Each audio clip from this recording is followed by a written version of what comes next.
Bab 48, Pirasat Buruk, POP Ella.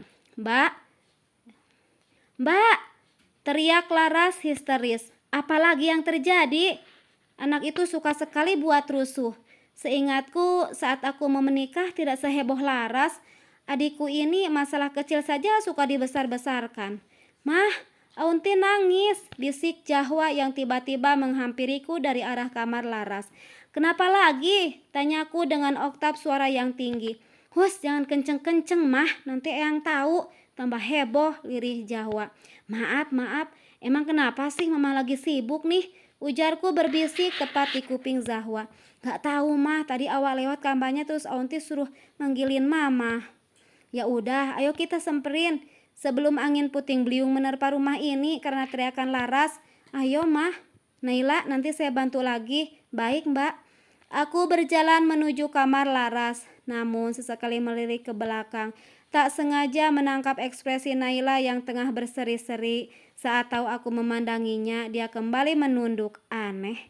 Aku benar-benar curiga pada perempuan itu. Dari gelagatnya nampak ada yang ganjil. Mbak Ella, hiks. Laras memelukku erat. Aku dan Zahwa saling pandang, bingung dengan sikap Laras. Ada apa sebenarnya? Tak lucu kalau dia sengaja ngeprank. Namun dari suara tangisannya yang begitu menyayat hati, aku yakin ada yang tidak beres. Kenapa, Ras? Tadi aku pisah sama Mas Rapli, tapi tiba-tiba mamahnya bilang kalau bapak Mas Rapli kecelakaan. Laras coba teleponin Mas Rapli berkali-kali buat nanya kebenarannya, tapi gak diangkat-angkat.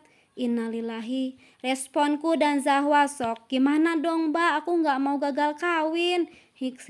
Hus, dijaga omongannya Laras. Berdoa yang baik-baik, gak usah mikir negatif. Tapi aku khawatir tingkat dewa mbak. Kalau camarku kenapa bisa bahaya mbak. Tenang Ras, tenang. Kamu tenangkan hati di sini. Berdoa dan berpikir yang baik-baik. Biar mbak sama Zahwa yang datang ke rumah Rafli buat ngecek keadaan di sana. Aku ikut mbak. Ayo OTW buruan. Gak boleh Raras, kamu lagi dipingit. Pamali pengantin keluyuran jauh. Tapi mbak Hus udah yang manut. Gak usah kasih tahu siapa-siapa dulu, termasuk emak, biar mbak cek kebenarannya. Kamu tunggu di sini. Ya udah deh mbak. Hati-hati ya mbak. Oke siap.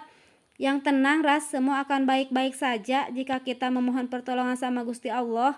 Laras mengangguk lesu. Aku usap pundaknya agar dia lebih tenang. Entah cobaan atau memang ada yang tidak beres. Kejadiannya aneh terus terjadi. Mulai dari kecelakaan tukang kue dan sekarang bapaknya Rapli terkena musibah yang sama hanya dalam kurun waktu yang relatif singkat.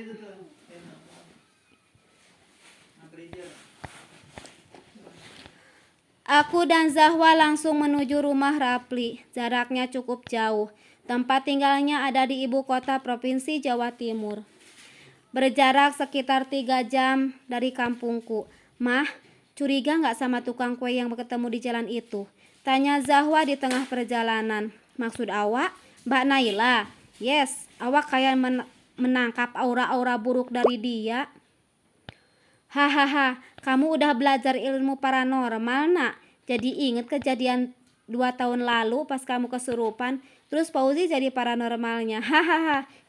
Mama, bukan paranormal tapi ustad. Dia kan emang udah kayak Pak Ustad banget. Cie, ustad tampan yang memikat hati kamu ya. Zahwa hanya cengengesan. Kamu masih dekat sama Fauzi, Wak? Ya gitu deh mah. Udah mah, gak usah bahas dia. Kita fokus cari tahu tentang seluk-beluk si Naila. Haha, iya, Mama udah ngobrol sama dia.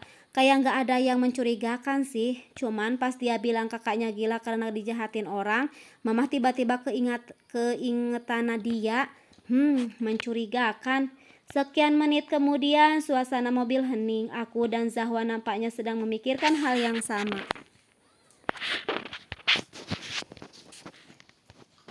Jangan-jangan, seru kami kompak.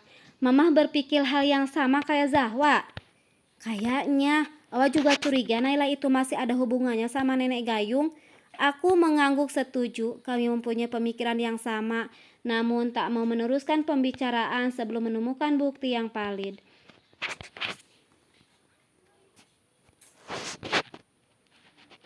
Belum tuntas perbincangan di antara kami, mobil sudah terparkir di tempat tujuan. Mau tak mau, obrolan terkait Naila harus terhenti. Suasana di rumah Rapli terpantau ramai. Khawatir terjadi hal-hal yang tak diinginkan, kami segera turun, mencari tahu apa yang sebenarnya terjadi. Assalamualaikum. Waalaikumsalam, jawab kompak orang-orang yang ada di dalam. Aku dan Zahwa mendekati Bu Rina yang sedang menangis terseduh-seduh di ruang tamu. Para saudaranya sibuk memijat dan memberikan kayu putih. Kondisi Bu Rina setengah sadar. Punten Bu, kenapa Bu Rina kondisinya seperti ini? Itu Mbak Ella, ada yang telepon sama si Rina, ngabarin kalau suaminya kecelakaan terus dirawat di rumah sakit Mitra. Sedang di ruang UGD dengan kondisi parah. Terus si Rapli lagi nyusul papa salah satu sanak saudaranya. Innalillahi. Bu, Rapli, gimana kondisi bapak? Bapak kamu baik-baik saja kan? Tanya Ibu Rina ketika Rapli tiba-tiba datang. Rapli udah cek ke rumah sakit, gak ada nama pasien kecelakaan atas nama Pak Mansur. Ibu dapat telepon dari siapa emang? Gak tahu, tapi itu nomornya bapakmu. Cuman yang ngomong perempuan, katanya suster rumah sakit Mitra. Duren, kayaknya ada yang sengaja bikin keributan. Bisa jadi, El. Tapi masalahnya bapak nggak tahu kabarnya gimana. Nomornya udah nggak bisa dihubungin. Maaf om, emang kakek ngomongnya mau pergi kemana? Tanya anakku buka suara. Bapak bilang mau pergi ke rumah saudara buat ngasih undangan lisan biar bisa datang besok lusa. Apa om udah menghubungi saudara yang bersangkutan? Tanya putriku. Rapli malah mengedarkan pandangan pada ibunya meminta jawaban. Belum nak, jawab Bu Rina. Coba om telepon saudara yang mau dikunjungi kakek. Tahu aja kita dapat informasi, usul Zahwa.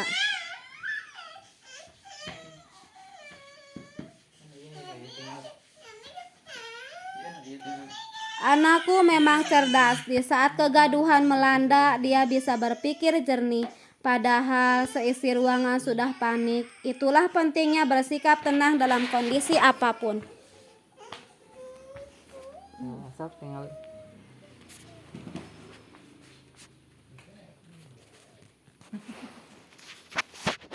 Supaya tidak terkecoh dan tersulut emosi, sehingga solusi mudah dicari. Rapli langsung melakukan saran dari Zahwa. Dia menelepon saudara yang rumahnya mau dikunjungi Pak Mansur. Aku perintahkan agar sambungan telepon diaktifkan fitur pengeras suara, supaya keluarga bisa mendengarkannya dengan jelas. Assalamualaikum, Uwa, ini Rapli. Waalaikumsalam, calon mantan. Maaf Wak, bapak ada di rumah Uwa? Iya, ini baru sampai. Alhamdulillah, seru seisi ruangan. Bapak baik-baik saja kan Wak? Emang ada apa? Orang bapakmu sehat walafiat kayak gini? Aneh-aneh saja. Mau ngomong sama bapakmu? Iya Uwa. Halo, kenapa Rap? Bapak gak masuk rumah sakit kan? Opo sih Bu, kenapa nangis? Orang bapak baik-baik saja. Bapak kan sudah pamitan mau ke rumah kakakku. Ibu Rina langsung menceritakan kabar hoak yang telah didengarnya. Bapak Mansur cukup kaget. Dia tidak merasa terjadi apa-apa, hanya saja ponselnya dijamret pria berjaket hitam. Makanya ponsel tidak bisa dihubungi. Mendengar klarifikasi dari Bapak Mansur, suasana mulai kondusif. Kami bisa bernapas lega. Tidak terjadi hal yang mengerikan pada calon mertua adikku. Untuk memastikan semuanya baik-baik saja, aku sampai menunggu Pak Mansur pulang. Syukurlah pria paruh baya itu tak kekurangan suatu apapun. Keadaannya baik-baik saja. Duren, hubungi adikku, dia nangis kejar gegara prank aneh ini. Astagfirullah, aku sampai lupa El. Ya sudah, sana kabarin sekalian aku pamit pulang. Ingat, kita harus hati-hati, kayaknya ada yang tidak suka sama pernikahan kamu dan Laras. Iya Ella, aku juga bingung kenapa ada orang jahat yang membuat kegaduhan kayak gini. Padahal seingatku tak pernah punya musuh, keluh Rapli duduk berjejeran bersama aku dan Zahwa. Wajahnya cukup kusut, dia pasti sama pusingnya dengan Laras. Memikirkan acara pernikahan ditambah lagi kekonyolan yang dibuat orang misterius di luar sana. Maaf om, apa om punya mantan pacar atau perempuan yang sakit hati karena ditolak sama om? Seingat om gak ada, Wak. Mamah kamu pasti tahu kalau om dulunya sweet move on sama almarhum mantan istri om. Cuman onti kamu yang bisa buat om jatuh cinta lagi. Apa keluarga mantan istri om tidak setuju dengan pernikahan kedua om? Soal itu kayaknya setuju, Wak. Om juga udah minta restu. Walaupun adik kandung almarhum istri om sedikit kesal saat tahu om akan menikah lagi. Siapa nama adik almarhum istri om? Namanya Vika, dia sepantaran kamu, masih remaja labil, apalagi orang tuanya sudah bercerai. Dia pasti merasa kalau aku juga mengkhianati kakaknya, padahal beda situasi. Tapi dia gak punya hak melarang kamu menikah lagi, Duren. Cuma mantan adik ipar, sergahku. Iya, El. Semoga saja ini hanya ujian sebelum pernikahan, bukan rencana jahat musuh yang tidak aku ketahui. Amin. Setelah cukup berbincang-bincang, kami pamit undur diri. Selama di mobil, aku dan Zahwa terus menduga-duga kejadian yang terjadi. Ada 2 orang yang kami curigai, walaupun sejatinya kecurigaan kami hanya baru berupa spekulasi tanpa bukti yang kuat. Dugaan pertama jatuh pada Naila. Kami beranggapan bahwa Naila ada hubungannya dengan Nadia, sehingga ada kemungkinan dia yang berniat jahat mengacaukan acara pernikahan Laras. Pendapat kedua dengan tersangka Vika. Bisa jadi Vika sengaja membuat kehebohan untuk menghentikan pernikahan Rapli, berdasarkan dari sikapnya yang tidak merestui pernikahan ini, dengan menganggap Rapli sudah mengkhianati almarhum kakaknya. Kita harus cari bukti, Mah, sebelum terjadi hal yang tidak diinginkan. Gak ada waktu, Wak. Persiapan pernikahan semakin mepet. Besok sudah banyak tamu. Mamah mana sempat main detektifan. Hahaha, kayak Upin Ipin ya, Mah. Menuntaskan kasus dengan kacamata pembesar dan jubah detektif. Hih, dasar bocil. Mama serius nih. Wak. Awa juga serius, Mah. Awa bukan bocil, udah gede tahu. Hehe, tapi di mata mama Awa masih kayak bayi imut kesayangan mama. Hehe, love you, mama cantik. Malah menggombal, jadi gimana nih? Tenang, Mah, biar Awa yang cari tahu. Soal menyelidiki kasus kejahatan, kayaknya Awa berbakat kayak detektif Arya. Bagus. Kalau ada hal-hal yang aneh, lapor mama. Siap, komandan. Sebelum tangan Zahwa hormat bagaikan prajurit perang pada atasannya, sedangkan tangan satunya masih setia memegang setir mobil. Aku hanya tertawa geli melihat tingkah anak gadisku. Semakin lama sikap Zahwa mirip kakeknya Pak Handoko. Zahwa bersikap tegas, pemberani dan tentunya begitu menyayangi ibunya. Namun di balik kebahagiaannya ada rasa rindu yang tersimpan rapat. Putriku begitu mendambakan kepulangan ayahnya dari Singapura. Hampir 1 tahun tidak bertemu, terakhir bertatap muka ketika ayahnya menemui dia saat keluar dari tempat rehabilitas. Entah bagaimana kondisi Mas Ilyas, dia semakin jarang memberi kabar pada anaknya. Hari ini acara pernikahan Laras dan Rapli akan diselenggarakan. Alhamdulillah, setelah beberapa drama yang terjadi, waktu yang ditunggu-tunggu datang juga. Akibat kejadian tempo hari, aku, Laras, dan Zahwa lebih hati-hati menutup celah penjahat untuk berbuat kekacauan. Zahwa mendadak beralih profesi menjadi detektif. Di bawah pengamatannya, situasi aman terkendali. Mungkin kecurigaanku hanya sebatas prasangka buruk. Buktinya Naila tidak melakukan hal yang aneh-aneh, hanya saja dia akan menghadiri acara pernikahan adikku. Naila beralasan ingin memastikan kue tersaji dengan cantik tanpa ada kerusakan. Sekalian menghadiri undangan dari Laras. Entah kenapa perempuan itu berusaha so akrab pada keluargaku. Sedangkan tersangka kedua tidak ada pergerakan yang mencurigakan. Zahwa sempat menyelidiki Vika, ternyata dia hanya gadis remaja biasa, tak mungkin nekat berbuat hal-hal aneh. Bahkan berdasarkan informasi dari Rapli, Vika dan ibunya akan ikut datang ke acara pernikahan bersama rombongan pengantin pria. Dipersilahkan kepada ibu pengantin perempuan untuk mengalungkan bunga melati pada pengantin pria. Ucap MC memberikan instruksi pada emak. Aku bertugas membawa nampan tempat kalung bunga melati. Dengan senyum merekah, emak mengalungkannya pada Rapli. Kemudian menggandeng Rapli bersama ibunya menuju meja akad nikah.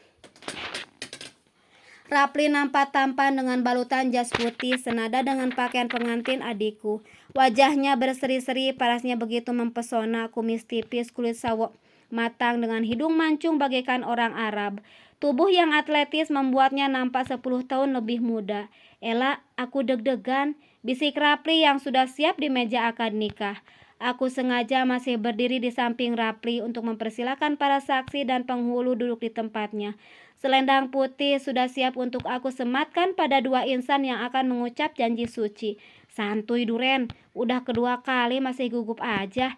Yang ini beda Ella, adikmu bikin jantungku cenat-cenut. Hahaha, bisa saja. Naila, Rapli membelalak kaget ketika Laras datang bersama Zahwa. Dia memanggil nama perempuan yang mendampingi adikku di sisi kanan. Aku juga kaget ketika tahu Naila ikut mendampingi Laras. Seharusnya Zahwa dan saudaraku yang mengantar Laras ke meja akad. Kamu kenal sama perempuan itu, Duren? Tidak, El. Aku mengernyitkan dahi bingung. Jelas-jelas tadi Rapli memanggil nama Naila. Apa aku yang salah dengar? Atau memang Rapli sedang menyembunyikan sesuatu?